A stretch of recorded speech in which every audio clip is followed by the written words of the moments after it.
ऐतिहासिक महिला आरक्षण आणि पुनर्रचनेसाठीचे 131वे घटना दुरुस्ती विधेयक लोकसभेत नामंजूर. मोदी सरकारला मोठा झटका. विधेयकाच्या बाजूने 298 तर विधेयकाच्या विरोधात 230 मतं.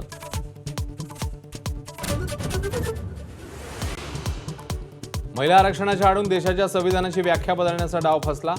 काँग्रेस नेते राहुल गांधींचा मोदी सरकारवर हल्लाबोल. तर स्त्री शक्तीच्या अपमानाचा परिणाम भोगावा लागेल, अमित शहांचा इशारा.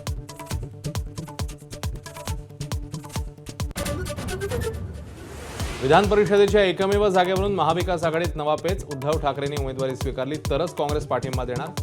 तर काँग्रेसमध्येही इच्छुकांची भाऊगर्दी. बंधू खरातचे निकटवर्तीय जितेंद्र शेळकेंचा पत्नीचा समृद्धी महामार्गावर अपघाती मृत्यू. शेळकेंचा अपघात की घातपात, विरोधकांकडून संशयाचा कल्लोळ. नाशिकमधल्या TCS धर्मांतर प्रकरणाच्या मुळापर्यंत तपास करणार. मुख्यमंत्र्यांची ग्वाही. प्रकरणातील मुख्य आरोपी निदा खानचा अटकपूर्व जामिनासाठी अर्ज.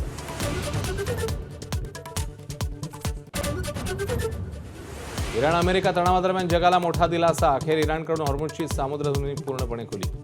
आंतरराष्ट्रीय व्यापाराच्या दृष्टीने सकारात्मक पाऊल.